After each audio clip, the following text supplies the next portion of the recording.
بسم اللہ الرحمن الرحیم۔ السلام علیکم۔ آج ہم ڈسکس کر لیتے ہیں لونیٹک ٹرائل، یعنی جب کوئی شخص پاگل ہو جاتا ہے تو کورٹس اس کے کیس کو کس طرح سے پروسیڈ کرتی ہیں ڈیورنگ انکوائری یا ڈیورنگ ٹرائل بیفور میجسٹریٹ۔ اگر کوئی ملزم پاگل ہو جاتا ہے یا میجسٹریٹ کو لگتا ہے کہ یہ اب نارمل لوگوں کی طرح بیہیو کر رہا ہے، incapable of making his defence ہے، اپنا دفاع نہیں کر سکتا، تو وہ اس میٹر کو انکوائر کریں گی اور میجسٹریٹ کیا کرے گا کہ اس کو سول سرجن کو ریفر کر دیں گے۔ پھر میڈیکل بورڈ ہوتا ہے یا پھر پروونشل گورنمنٹ نے کسی پرسن کو اپوائنٹ کیا ہوتا ہے ایز اے سرجن کے طور پہ، اور اس سرجن کو ڈاکٹر کو ایز اے وٹنس کنسیڈر کیا جاتا ہے اور اس کی ایویڈنس بھی لی جاتی ہے اور وہ سبجیکٹ ٹو کراس ایگزامینیشن بھی ہوتا ہے۔ اب یہ ہو گیا میجسٹریٹ کا ٹرائل، میجسٹریٹ بورڈ کے پاس بھجوا دیتا ہے۔ دوسری بات ہے کہ during trial court of session یا ہائی کورٹ کے سامنے اگر جو ملزم ہے کورٹ کو لگے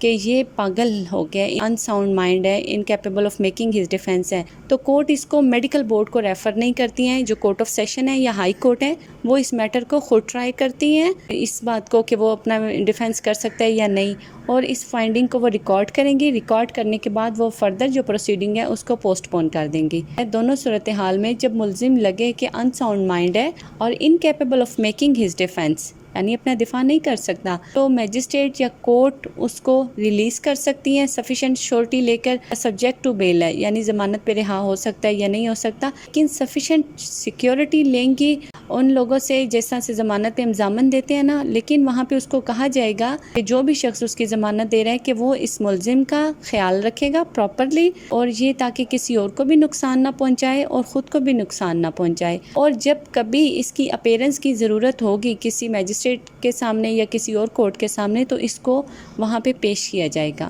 اور دوسری بات ہے کہ جب کورٹس کنسیڈر کرتی ہیں کہ اس کی جو لونیٹک پرسن ہے اس کو بیل پہ بھی نہیں ڈسچارج کیا جا سکتا، اور سیکنڈلی یا پھر سفیشینٹ سیکیورٹی نہیں دی جا رہی، تو میجسٹریٹ اس کو سیف کسٹڈی میں ڈیٹین کر دیتی ہیں اور اس میٹر کو پروونشل گورنمنٹ کو ریفر کر دیا جاتا ہے۔ پھر دیکھا جاتا ہے کہ اگر کورٹ کو لگے مہینے بعد، 2 مہینے بعد، 1 سال بعد، 2 سال بعد ایویڈنس آ جاتی ہے اور وہاں پہ مینٹل ہاسپٹل ہیں، وہاں سے ایویڈنس آ جاتی ہے کہ یہ ابھی پراپرلی ویل بیہیو کر رہا ہے، ان ساؤنڈ مائنڈ نہیں ہے، اس کا پراپرلی ٹریٹمنٹ ہوا ہے، یا اگر جیل میں ہے تو جو جیل کا انچارج ہے، انسپیکٹر جنرل کی پاورز ہوتی ہیں اس کے پاس، وہ سرٹیفائی کر دیتا ہے کہ یہ ابھی ٹھیک ہو گیا تو اس کے ٹرائل کو ریزیوم کر دیا جائے،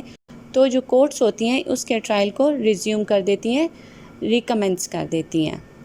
جب کورٹ کے سامنے ملزم آتا ہے اور کورٹ کو پھر لگے کہ یہ تو ٹھیک نہیں ہے، ان ساؤنڈ مائنڈ ہے اور ابھی بھی یہ اپنا دفاع نہیں کر رہا، یعنی ایویڈنس لکھی جا رہی ہیں اور اس کو کوئی انٹرسٹ نہیں ہے کہ اس کے خلاف کیا کیا شہادتیں آ رہی ہیں، جج کو بھی آئیڈیا ہوتا ہے، ڈیلی بیسس پہ وہ کیسز کو دیکھ رہے ہوتے ہیں، تو جج کو لگے کہ یہ incapable of making his defence ہے، تو جج پھر اس کو میڈیکل بورڈ کو ریفر کر دیتے ہیں۔ اگر میجسٹریٹ کورٹ ہے، اگر کورٹ آف سیشن ہے یا ہائی کورٹ ہے تو وہ اس میٹر کو خود ہی ٹرائی کریں گی، اور پھر اس کو یا پھر بیل پہ ریلیز کر دیا جاتا ہے یا پھر اس کو سیف کسٹڈی میں ڈیٹین کر دیا جاتا ہے۔ اور اگر کسی جگہ پہ یہ لگے کہ جو ملزم ہے وہ انسین ہے، اور انسین اس طرح سے کہ جب اس نے جرم کیا اس وقت وہ انسین تھا، وہ اس وقت اس کو نہیں تھا پتہ، incapable of knowing the nature of the fact تھا کہ یہ کیا ہے، رانگ ہے یا لاء کے اگینسٹ ہے یا نہیں ہے، لیکن اب جب اپنا ڈیفینس کی بات آئی ہے تو وہ یہ ٹھیک ہے، بالکل وہ اپنا ڈیفینس کر سکتا ہے، تو اس وقت کورٹ اگر یہ لگتا ہے کورٹ کو کہ اس نے واقعی یہ جرم کیا ہے اور اس ملزم نے یا اس کے کسی ریلیٹیوز نے یا اس کے وکیل نے یا اس کے کسی دوست نے یہ پلی لی ہے کہ at the time of commission of offence وہ جو ملزم ہے وہ انسین تھا، تو اس وقت اس پلی کو کورٹ دیکھیں گی، تو جو پلی لونیسی پہ یا انسین پرسن پہ لی جائے گی وہ فرسٹ انسٹانس میں لینی چاہیے۔ یہ نہیں ہے کہ جب کیس کا فیصلہ ہو جاتا ہے تو تب ہم پلی لیں، بالکل بھی نہیں۔ تو جب ججمنٹ آئے گی لونیسی کی کہ اس نے یہ جرم کیا تھا لیکن جرم کرتے وقت یہ اس وقت انسین تھا، اس وقت کورٹ کیا کریں گی، اس کی فائنڈنگ کو لکھیں گی کہ اس نے یہ جرم کیا ہے، اور وہ اس میٹر کو پروونشل گورنمنٹ کو ڈائریکٹ کر دیتی ہیں کہ اس نے یہ جرم کیا تھا، پھر پروونشل گورنمنٹ اس کو ڈیٹین بھی کر سکتی ہے اور اس کو ایکوٹ بھی کر سکتی ہے۔ جتنی دفعہ بھی کورٹ کے سامنے ملزم پیش ہو اور کورٹ کو لگے کہ یہ incapable of making his defence ہے، تو کورٹ اتنے بار ہی اس کو دوبارہ سے لونیٹک اسائلم میں یا پھر سیف کسٹڈی میں بھجوانے یا پھر اس کو بیل پہ ریلیز کرنے کا آرڈر کر سکتی ہیں، یعنی جب تک وہ ان سین سے سین نہیں ہو جاتا یا ان ساؤنڈ مائنڈ سے ساؤنڈ مائنڈ نہیں ہو جاتا، تب تک کورٹ اس کا ٹرائل نہیں کنڈکٹ کریں گی، اس کو پروسیڈ نہیں کریں گی، نہ ہی اس پہ کوئی سزا ہوگی۔ اگر ملزم ڈیورنگ ٹرائل اور جرم کرتے وقت بھی اور ڈیورنگ انکوائری بھی بالکل ٹھیک تھا، اپنا ڈیفینس کر سکتا تھا، اور اس پہ سزا ہو گئی یا ڈیتھ سینٹینس کی یا 25 سال کی، اس پہ سزا سننے کے بعد وہ پاگل ہو جاتا ہے، انسین ہو گیا، ان ساؤنڈ مائنڈ ہو گیا،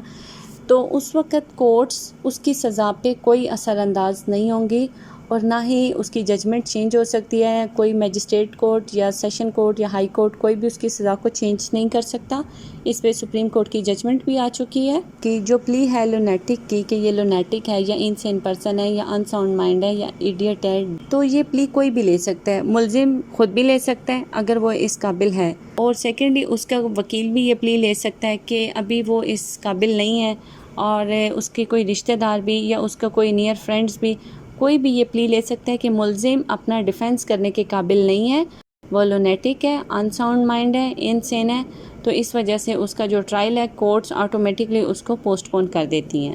جب انسپیکٹنگ آفیسر یا جو جیل کا انچارج ہوگا اس کے پاس انسپیکٹر جنرل کی پاورز پروونشل گورنمنٹ دے دیتی ہے، وہ یا کوئی بھی جو اگر ملزم جو ہے لونیٹک ازائلم میں ہے، مینٹل ہاسپٹل میں وہ ہے، اگر وہاں سے کوئی جو 2 وزٹر ہے وہ سرٹیفائی کر دیتے ہیں، ایویڈنس دے دیتے ہیں کہ وہ جو فلاں ملزم ہے وہ بالکل ٹھیک ہے، ابھی وہ capable of making his defence ہے، تو پھر کورٹ اس پروسیڈنگ کو دوبارہ سے ریزیوم کر دیتی ہیں، ریکمنس کر دیتی ہیں، جہاں سے پوسٹ پون کی تھی پروسیڈنگ وہاں سے اس کو دوبارہ سے سٹارٹ کر دیا جاتا ہے۔ بات اس میں یہی ہے کہ جو میجسٹریٹ کورٹ ہوگی یا سیشن کورٹ ہوگی یا ہائی کورٹ ہوگی، وہ ملزم کے خلاف کوئی بھی مقدمہ نہیں اس وقت تک پروسیڈ کر سکتی جب تک وہ اپنا ڈیفینس کرنے کے قابل نہ ہو۔ اگر وہ incapable of making his defence ہے تو اس وقت تک ملزم کے خلاف کوئی سزا نہیں پاس کی جا سکتی۔ تو یہ تھا ہمارا آج کا ٹاپک، دعاؤں میں یاد رکھیے گا۔ تھینک یو سو مچ، اللہ حافظ۔